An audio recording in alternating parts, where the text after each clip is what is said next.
오늘 보실 말씀은 구약 성경 438면에 사무엘하 13장 23절부터 39절입니다. 사무엘하 13장 23절부터 39절 말씀을 제가 한 절 읽고 여러분들 한 절 읽고 교독하며 읽도록 하겠습니다. 만 2년 후에 에브라임 곁 바알 하솔에서 압살롬이 양털을 깎는 일이 있음에 압살롬이 왕의 모든 아들을 청하고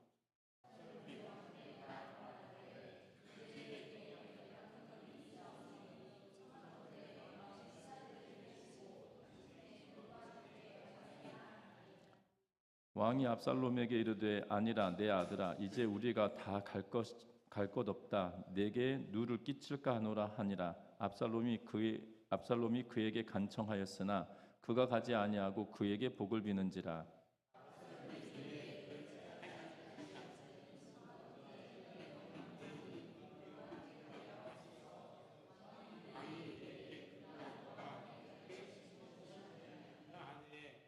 압살롬이 간청하매 왕이 암논과 왕의 모든 아들을 그와 함께 그에게 보내니라.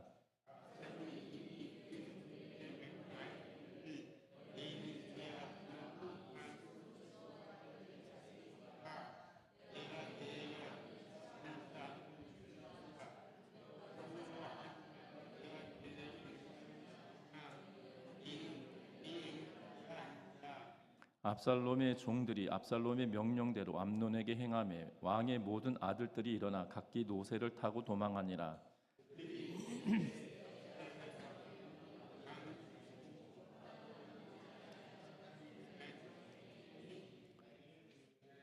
왕이 곧 일어나서 자기의 옷을 찢고 왕 땅에 엎드러 눕고 그의 신하들도 다 옷을 찢고 모셔 선지라.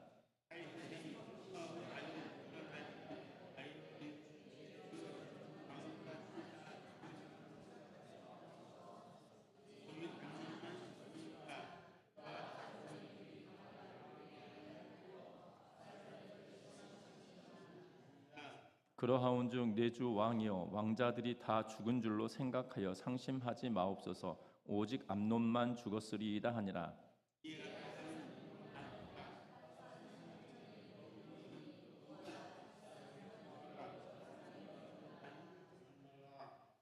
요나답이 왕께 아뢰되 보소서 왕자들이 오나이다. 당신의 종이 말한 대로 되었나이다 하고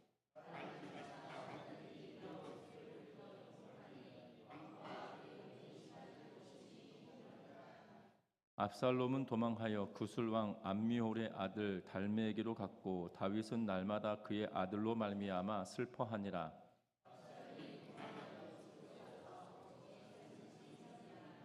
같이 읽습니다. 다윗 왕이 마음이 압살롬을 향하여 간절하니 암논은 이미 죽었으므로 왕이 위로를 받았음이더라. 아멘. 우리 서로 인사 나누고 말씀 나눕니다. 사랑하고 축복합니다. 사랑이라고 하는 단어는 듣기만 해도 따뜻하고 또한 벅찬 가슴을 벅차게 하는 것을 보게 됩니다. 그러나 그래서 이 사랑에 관한 이야기를 할 때 이 진정한 사랑은 자신의 조건 없이 모든 것을 내어주는 것이다라고 여기게 되는 것을 보게 되죠. 그래서 과거에 가시곡이라고 하는 소설의 책이 있었습니다. 그 소설책은 실제 가시곡이라고 하는 이 물고기의 습성을 보고 그 책의 제목을 적었다고 하는데요. 엄마 가시고기는 알을 낳고는 곧바로 미련 없이 이 알을 버리고 자신의 길을 간다고 합니다. 그러고 나면 홀로 남아있는 아빠 가시고기는 이때부터 시작하여서 목숨을 건 사랑을 시작한다고 합니다. 아빠 가시고기는 다른 물고기들이 알을 먹지 못하도록 주위를 계속 맴돌고 또한 밤낮으로 그걸 지킬 뿐만 아니라 자신의 지느러미로 계속 물과 산소를 공급하여 주면서 이 알이 잘 부화될 수 있도록 한다고 합니다. 이 기간 동안에는 아빠 가시고기는 어느 곳에도 가지 못하고 그리고 제대로 먹지 못한 상황이 되어져서 알에서 새끼들이 나올 때쯤이면 아빠는 기진하게 되어진다고 합니다. 그리고 이 새끼들이 자랄 쯤에 아빠 가시고기는 더 이상 자신의 힘을 낼 수 없어서 돌틈에 자신의 몸을 맡기고 죽어간다고 합니다. 그러면 배고픈 새끼 이 가시고기들이 아빠의 살점을 뜯어 먹으며 이 가시고기들은 성장해 간다라는 이 가시고기의 습성에 따라 이 소설책 가시고기라고 하는 제목을 붙였다라는 이야기가 있는데요. 분명한 것은 이러한 이 희생을 하는 사랑의 이야기를 들으면 우리는 감동할 수밖에 없는 그러한 모습을 보게 됩니다. 그러나 사랑이라고 하는 것이 항상 선한 것만 있는 사랑이 아니다는 거죠. 잘못된 사랑도 있다라는 것입니다. 그래서 사랑의 이름으로 자행되는 일들이 이 방송을 통해서 이것이 사랑이 아니구나라고 여겨지는 그러한 행태들이 간혹 등장하게 되죠. 또한 정의와 사랑의 균형을 맞추는 일이 또한 어렵다라고 여겨지는 그러한 시대를 우리가 살고 있는 것을 보게 됩니다. 정의를 강조하면 비정한 것처럼 느껴지고, 그렇다고 사랑을 강조하면 불공정한 그러한 모습들이 드러나기 때문이죠. 좋은 것이 좋다라고 하면 이 공동체는 굉장히 불공정해질 수밖에 없다는 겁니다. 반면에 공정한 것만 내세우면 또한 이 공동체가 굉장히 비정한 그러한 상태로 유지되어져 가는 그러한 일들을 보게 되죠. 분명한 것은 저와 여러분들 오늘 본문의 이 잘못된 사랑에 관한 이야기들을 보면서 저와 여러분들이 잘못된 사랑이 아니라 정말 예수 그리스도의 은혜에 힘입어 바른 사랑을 나누며 살아내는 우리 공동체가 되어지시기를 주의 이름으로 부탁드립니다. 먼저 오늘 성경 말씀에 보면 23절과 24절의 말씀을 같이 한번 읽어보겠습니다. 같이 읽습니다. 만 2년 후에 에브라임 곁 바알 하솔에서 압살롬이 양털을 깎는 일이 있음에 압살롬이 왕의 모든 아들을 청하고 압살롬이 왕께 나아가 말하되 이제 종에게 양털 깎는 일이 있사오니 청하건대 왕은 신하들을 데리시고 당신의 종과 함께 가사이다 하니. 아멘. 오늘 성경의 말씀에 보면 만 2년이 지났다라고 기록하고 있는 것을 보게 됩니다. 이 만 2년이 지났다라는 표현은 다른 것이 아니라 다말의 사건 이후에 2년이라고 하는 시간이 지내왔음을 알려주고 있는 것을 보게 되죠. 그리고 2년이라고 하는 시간이 지났고 때마침 압살롬이 양털을 깎는 시기가 되었다라고 말하고 있는 것을 보게 됩니다. 특별히 이스라엘 사람들에게는 이 양털을 깎는 일이 잔치를 벌릴 만한 기쁜 일이었음을 우리는 알고 있습니다. 특별히 사무엘상 25장을 보면 여러분들 이미 잘 알고 있는 아비가일이라고 하는 다윗의 부인을 얻는 과정을 기록해 놓고 있는 것을 보게 되죠. 특별히 이 사무엘상 25장은 마온에 있는 나발이라고 하는 사람이 양털을 깎고 잔치를 배설하고 있는 그러한 상황에 다윗의 군대가 그들을 지켜주었기에 우리들에게도 먹을 것을 함께 나누어 달라라는 말을 거부함으로 말미암아 이 나발이 죽임을 당할 뻔한 그러한 상황을 아비가일의 지혜로 해결되어지는 사건들을 봅니다. 그만큼이나 이 양털을 깎는 일은 이스라엘 사람들에게 있어서만큼은 축제와 같은 일이고 마치 1년에 곡식을 거두어들이는 그러한 타작마당과 같은 그러한 역할을 하는 일들이었다는 사실이죠. 그래서 양털을 깎을 때 추수하는 것과 같기에 잔치를 배설하고 이 압살롬이 그의 형제들을 부르고 있고 또한 왕의 신하들을 24절 말씀을 통해서 보면 초청하고 있는 그러한 모습을 보게 됩니다. 그런데 이 초청의 내용이 참으로 독특합니다. 뭐라고 이야기하냐면 압살롬은 자신을 두고 뭐라고 말하냐면 당신의 종이다라는 표현을 쓰고 있는 것을 보게 됩니다. 그래서 24절 하반절에 보면 당신의 종과 함께라는 표현을 쓰고 있는 것을 보게 되죠. 아버지라고 말하지 않고 아버지는 왕이기에 그가 나의 주인입니다라는 표식으로 말하고 있는 것을 봅니다. 반면에 다윗은 압살롬에게 뭐라고 이야기하냐면 내 아들아라고 하면서 25절에 기록해 놓고 있는 것을 보게 되죠. 다윗은 굉장히 친근하게 아들이라고 부르고 있는 것을 보게 됩니다.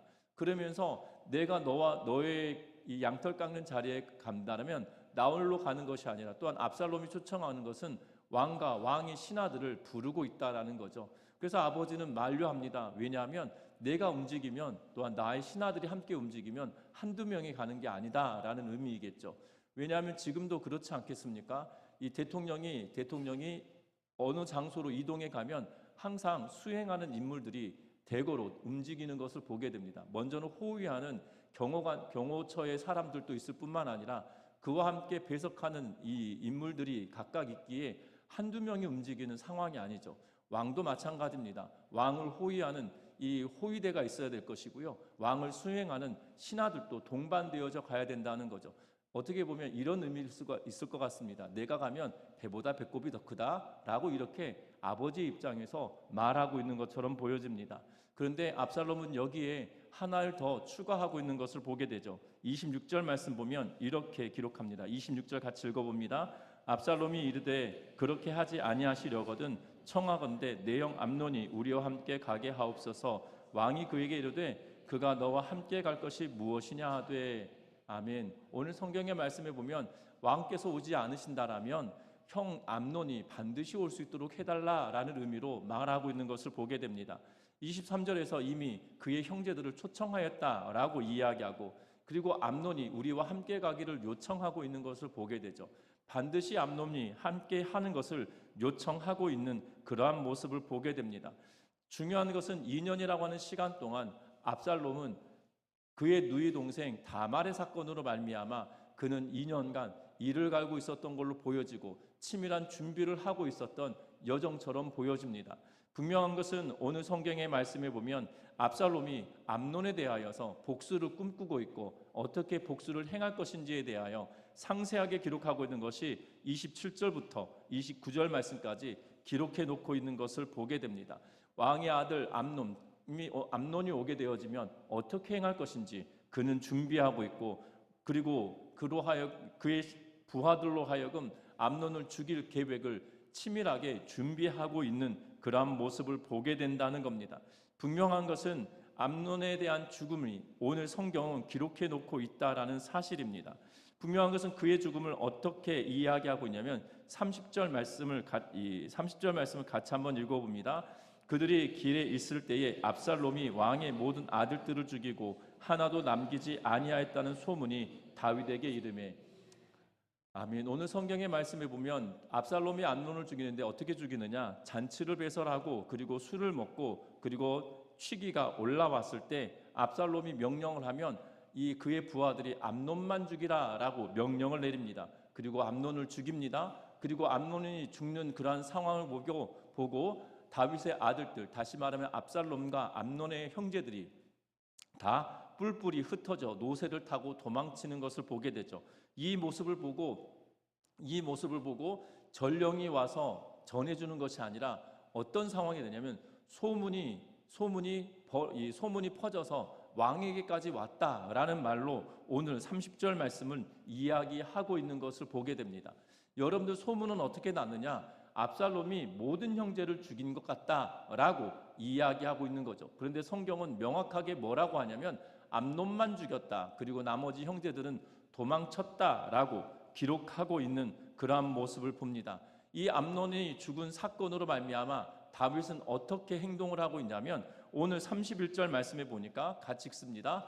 왕이 곧 일어나서 자기 옷을 찢고 땅에 들어 눕고 그의 신하들도 다 옷을 찢고 모셔선지라.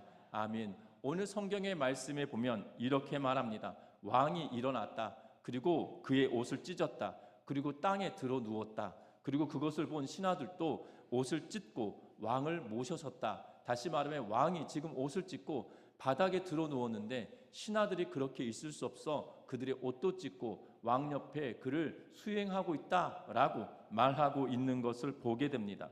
여러분들, 암논이 범죄하고 난 암논이 범죄하고 2년이라고 하는 시간이 흘렀습니다. 분명한 것은 이 이후에 압살롬이 암논을 죽이기 위하여서 수많은 계략과 계책을 세우고 2년 동안 얼마나 많은 생각과 계획을 준비하고 또한 실행해보고, 다시 말하면 시뮬레이션 해보고 이것을 어떻게 잘 이행할 수 있을 것인지에 대하여 끊임없이 준비를 했던 걸로 보여진다라는 사실입니다. 왜 암논을 죽을 수밖에 없게 만들었습니까? 그것은 다른 것이 아니라 다윗이 정당한 조치를 취하지 않았기 때문이죠. 그의 이복 누이였던 다말을 성폭행한 사건으로 말미암아 지금 암논이 그를 성폭행한 사건으로 말미암아 다말이 어려움에 처하였고 또한 압살롬이 분노를 일으킬 수밖에 없는 상황이었죠. 아버지 입장에서 아들을 징계하고 또한 조치를 취했다라면 이 가정이 문제가 되지 않았을 것입니다. 이복 누이였기 때문에 다말을 이 암논에게 시집 보내었든지 아니면 암논을 크게 나무랬든지 뭔가 조치를 분명하고 명확하게 취했어야만 하는데 그 일들을 지내버린 거죠. 왜 그렇습니까? 잘못된 사랑 때문에 그냥 눈 감아준 거죠. 여러분, 분명한 것은 사랑은 눈 감고 좋은 것이 좋다라고 여겨지는 것이 사랑이 아니다라는 사실입니다.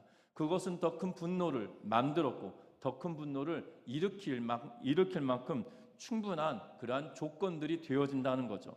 압살롬은 아버지의 단호한 조치가 없었기 때문에 어떤 일을 합니까? 심판을 하나님께 내어 맡기지 않고 자신이 직접 심판하겠다라는 계획과 준비를 하고 있는 그러한 모습을 보게 되죠. 뿐만 아닙니다. 암논도 대단합니다. 왜 대단하냐면 어찌 보면 이 2년이라고 하는 시간 동안 죄책감을 느끼지 않고 뻔뻔하게 태연하게 지내왔던 걸로 느껴지고 있는 것을 보게 되죠. 죄를 깨닫고 그 대가를 스스로가 묻든지 아버지 앞에 청하여야 됨에도 불구하고 아버지는 어떠한 행동도 하지 않고 본인도 태연하게 뻔뻔하게 살아가고 있는 것은 다른 이들로 하여금 분노를 일으키기에 충분하도록 되어졌다라는 사실입니다. 어찌 보면 각자가 다 사랑이라는 미명하에 준비하고 또한 방조하고 있는 그러한 모습을 보게 되죠. 분명한 것은 압살롬이 아버지 다윗을 속여서 암논을 초대하고 또 암논을 죽이는데 어찌 보면 다윗이 그의 암논의 말을 듣고 다말을 보내는 것을 허락하고 그래서 강간을 하게 되어지고 또한 살인을 하게 되어지는 모든 일련의 과정에 다윗이 끼어 있는 그러한 상황이 되어지죠. 고의로 밧세바를 범하고 고의로 우리아를 죽였던 어찌 보면 다윗이 심었던 그 씨앗들을 고스란히 본인이 똑같은 방식은 아니지만 다른 양태의 다른 모습으로 같은 일들을 당하고 있는 그러한 모습을 보게 된다는 겁니다. 뿌린 대로 거둔다고 하는 단순한 원리를 다윗은 이미 절실하게 오랫동안 경험해 왔던 인물일 것임에도 불구하고 지금 이 일에 있어서만큼은 뿌린 대로 거둔다라는 두려운 마음이 그에게 있지 않고 있는 그러한 모습을 보게 되죠. 저와 여러분들의 신앙의 여정도 똑같습니다. 분명한 것은 씨는 뿌린 대로 거둔다라는 가장 상식적인 일들이 우리에게 있다라는 사실입니다. 그래서 우리가 하나님 앞에 사랑이라는 미명하에 방조할 것이 아니라 분명한 것은 하나님의 말씀에 기초하여서 하나님의 말씀대로 공의롭게 살아내는 우리의 삶이 되시기를 주의 이름으로 부탁드립니다. 왜냐하면 사랑은 공의와 더불어 함께 진행되어지는 일이다라는 사실들을 우리에게 말씀하시죠. 하나님이 끝없는 사랑을 우리에게 베풀어 주십니다. 하지만 하나님의 공의로움이 없다라면 어찌 보면 예수 그리스도가 우리에게 이 땅에 오셔야 될 이유도 없었을 것이고 또한 예수 그리스도의 사랑이 우리에게 있지 않았다라면 우리가 하나님의 백성 될 수 있는 기회는 우리에게 주어지지 않았을 것입니다. 하나님의 공의로우심과 하나님의 사랑이 항상 공존하고 균형을 이루고 있기에 우리가 하나님의 그 사랑을 더 깊이 경험하게 되어진다는 것을 경험하면서 저와 여러분들의 삶의 여정에서도 사랑을 베풀 때 공의로운 사랑이 함께 동반되어지는 은혜가 저와 여러분들 가운데 충만하시기를 주의 이름으로 부탁드립니다. 뿐만 아닙니다. 오늘 성경의 말씀에 보면 간교한 자가 또 등장하고 있는 것을 보게 되죠.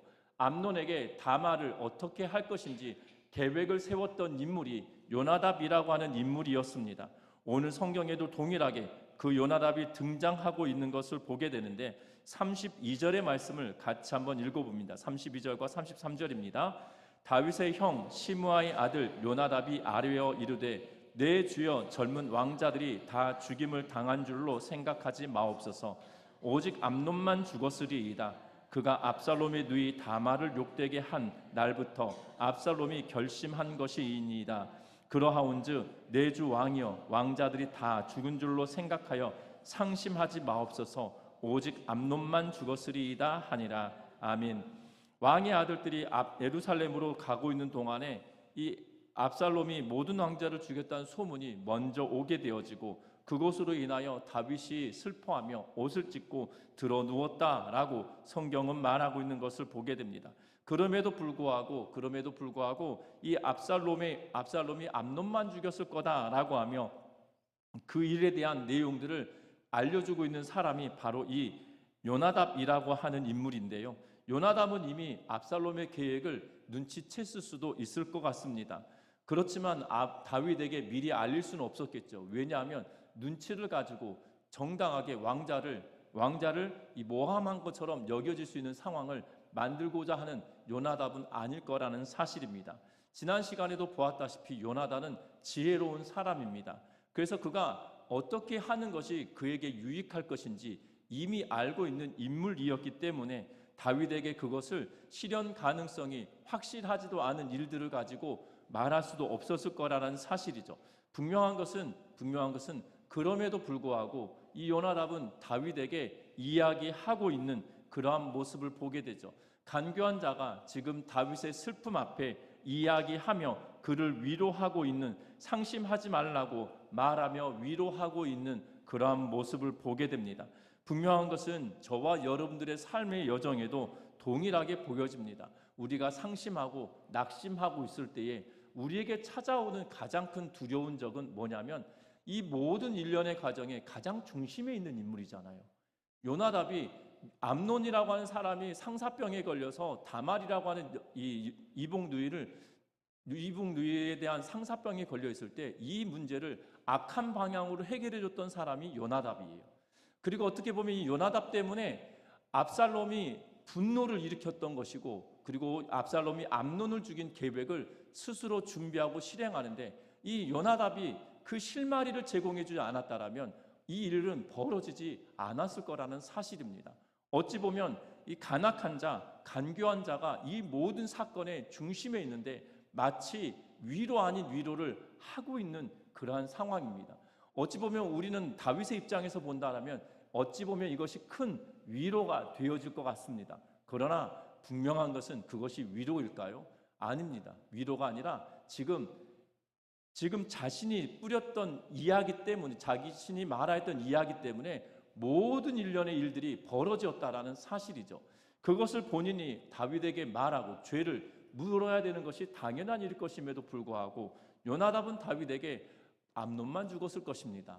걱정하지 말라라고 말하고 있다는 거죠.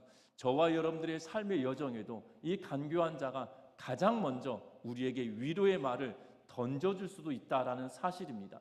그러할 때 우리가 상심에 빠져 있을 때 이 사람 저 사람의 이 위로의 말로 우리의 마음을 풀 것이 아니라 이 모든 일련의 과정이 무엇으로부터 시작됐는지 명확하고 분명하게 판단해내는 영적인 눈이 열려가는 우리의 삶이 되시기를 주의 이름으로 부탁드립니다. 왜 그렇습니까? 지금 다윗이 이 사무엘하의 기록은 11장을 기점으로 다윗이 영적으로 얼마나 피폐해졌는지, 영적으로 둔감해졌는지를 우리에게 소상하게 알려주고 있는 말씀이다라고 말씀을 드렸어요. 그러니까 11장 이후부터 보면 11장에 다윗이 우리아의 아내 바세바를 취한 사건으로 말미암아 그가 영적인 둔감 상태에 있었다라고 말씀을 드리며 그 둔감 상태에 있을 때 일어나는 모든 일련의 일들이 지금 낱낱이 우리들에게 말하여 주고 있는 것이 사무엘하 저자의 의도이거든요. 분명한 것은 이 영적인 둔감함이 요나답이 이야기했을 때 결국 그로 인하여 위로가 되어지고 그로 인하여 상심함을 그치게 되어지는 일들을 보게 된다는 겁니다. 요나답의 이야기는 실제로 드러납니다. 그래서 34절 말씀에 보면 이에 압살롬은 도망하니라. 파수하는 청년이 눈을 들어보니 보아라 뒷산 언덕길에 여러 사람이 오는도다 라고 파수하는 사람이 봅니다. 그리고 뭐라고 이야기하냐면 왕의 아들들이 돌아오고 있다라고 요나답이 또한 다윗에게 말하여 주고 있는 그러한 모습을 보게 되죠. 분명한 것은 이 요나답의 이 일들이 실제적이고 또한 사실적이고 모든 것이 맞는 것처럼 보여지지만 그것이 정당한 사유가 되지 않는다는 겁니다. 저와 여러분들의 신앙의 여정에도 간교한 자가 나에게 가까이 올 때 그것을 걸러내는 영적인 눈이 있어야 되는데 우리가 영적인 둔감함이 되어지면 그 어떠한 것도 분별할 수 없다는 것을 기억하면서 저와 여러분들이 항상 영적으로 깨어있는 은혜가 있으시기를 주의 이름으로 부탁드립니다. 더불어 왕자들은 귀환합니다. 그리고 아버지 앞에 오자마자 대성통곡을 합니다. 그리고 오늘 성경의 말씀에 보면 압살롬은 도망하였다라고 이야기하고, 그리고 다윗은 날마다 그의 아들로 말미암아 슬퍼하였다라고 말합니다. 그리고 39절 말씀에 보면 이렇게 기록하고 있는데요. 39절의 말씀을 같이 한번 읽어봅니다. 다윗 왕의 마음이 압살롬을 향하여 간절하니 암논은 이미 죽었으므로 왕이 위로를 받았음이더라. 아멘. 오늘 성경은 다윗이 압살롬이 도망한 것으로 인하여서 그 압살롬을 굉장히 압살롬을 보고 싶은 마음으로 슬퍼했다라고 여겨질 만한 상황이 이 본문에서는 말합니다. 그런데 원문은 그렇게 말하지 않습니다. 원문은 그렇게 말하지 않고, 특별히 우리가 읽었던 39절은 다윗 왕의 마음이라고 하면서 이 마음이라고 하는 단어를 여기다 번역하면서 집어넣었는데 원문 자체에서는 마음이라고 하는 단어가 있지 않습니다. 그래서 이 본문을 해석하고 번역하면서 이전에 이 성경 번역이 갑자기 새롭게 되어진 것이 아니라 한국 교회가 이 복음이 증거되기 이전에 성경이 번역되어질 때부터 해서 축적된 번역본들을 계속 그 위에다가 번역하다 보니까 원문 성경을 참조하고 그 원문 성경을 참조하여서 번역해 놓았거든요. 특별히 이 히브리어 성경은 히브리어 성경에서 원문을 가져다가 번역하고 그 이전에 번역되었던 것들을 기초로 하여서 하고 있다 보니까 이전에 번역했던 이 마음이라고 하는 단어를 그대로 둠으로 인해서 우리가 해석할 때, 이 성경을 읽어갈 때 오류가 나타나게 되는 것을 보게 됩니다. 왜냐하면 다윗은 이 압살롬을 계속 그리워했다라면 압살롬이 이 다음 주에 보면 압살롬이 돌아오게 되어지는데요.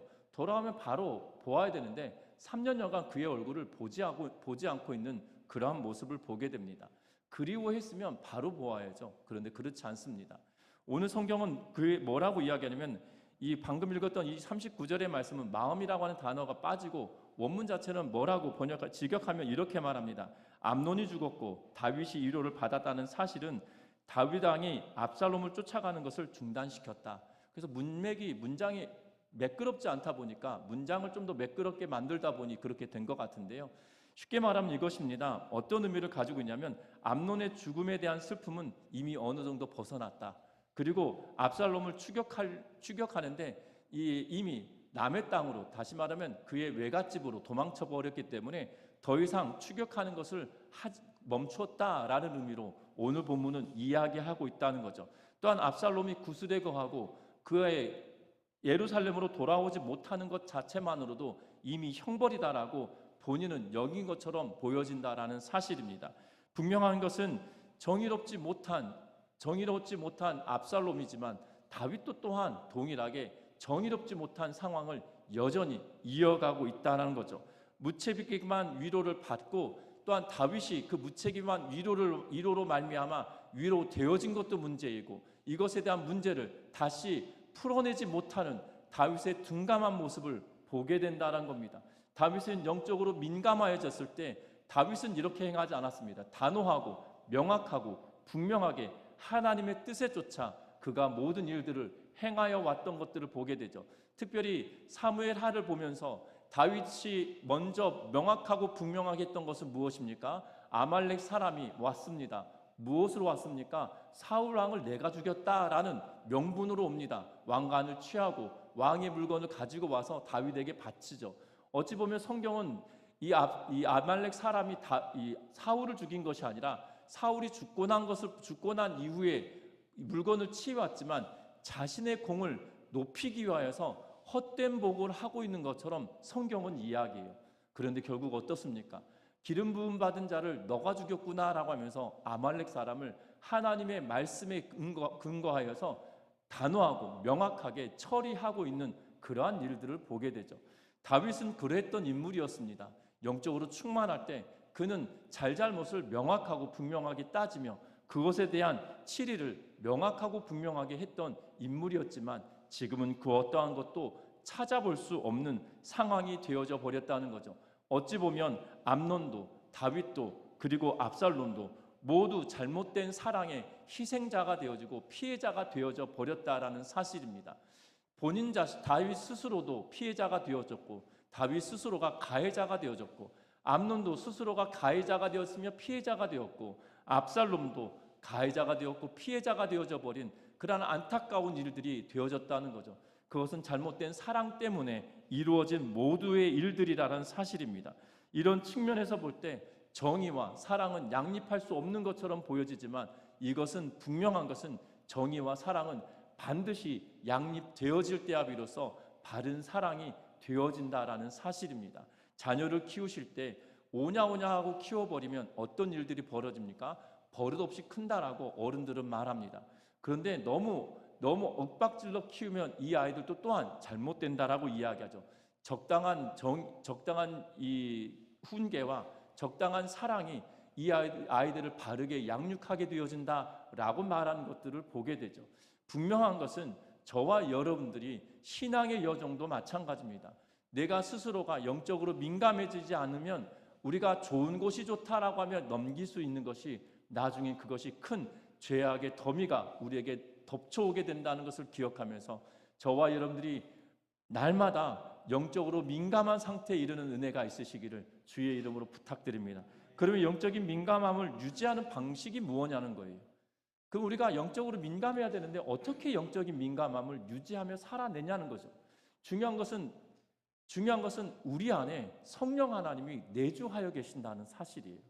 성령 하나님이 내 안에 계시는데 그 하나님의 말씀을 쫓아 하나님이 나에게 끊임없이 이야기하시고 우리를 인도해 가시는데 우리의 삶을 그 성령 하나님께 의탁하며 그 인도하심을 쫓아 살아낼 때 우리의 영적인 민감함이 발현되어진다는 사실이에요. 그 영적인 민감함은 내 안에 성령이 계신다라는 전제를 가지고 말씀과 기도의 삶을 살아낼 때 우리가 거룩하여지고 또한 성령에 충만해진다는 걸 기억하면서 저와 여러분들 내 안에 계신 성령의 충만함을 경험하고 누리며 살아내는 우리 전미중앙교회 모든 성도님들의 삶이 되시기를 주의 이름으로 부탁드립니다. 그래서 여러분들 아침에 일어나셔서 기도하십시오. 하나님, 내 안에 계신 성령 하나님, 내가 오늘 하루를 살아낼 때 나에게 지혜와 지식을 더하여 주십시오. 세상에 살아낼 때 정말 하나님의 사랑에 사로잡혀 살아내게 하시고 세상의 불의와 타협하지 않게 하시며 하나님의 정의와 공의가 내 안에서 먼저 충만하게 이루어질 수 있도록 도와주십시오.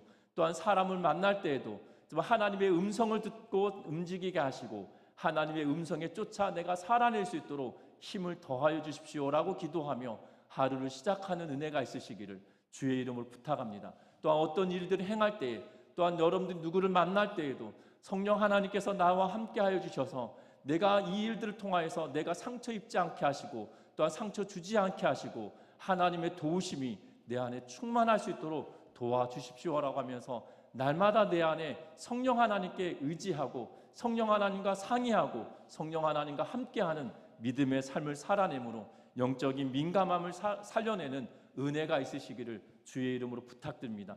또 하나의 방법은 우리가 하나님을 사랑하는 마음을 날마다 더욱더 새롭게 하는 것이 우리의 영적인 민감함을 일깨우는 방식이라는 사실이에요. 여러분들 사랑이 식어져 버리면 영적으로 둔감해집니다. 다윗이 영적으로 무너졌던 이유가 무엇입니까? 하나님을 향한 사랑이 그에게 소멸되어져 버렸기 때문이라는 사실이에요. 저와 여러분들이 하나님을 향한 사랑이 다시 한번 불타오르며 하나님을 향한 사랑으로 인하여 하나님의 은혜를 덧입고 하나님의 은혜로 말미암아 날마다 그 은혜를 사모하며 살아내는 우리 전미중앙교회 성도님들 되심으로 말미암아 정말 영적인 민감함으로 공의와 사랑을 동반하며 정말 하나님의 뜻을 이 땅에 이루며 살아가는 우리 모두의 삶이 되시기를 주의 이름으로 부탁드립니다. 이 시간 찬양합니다.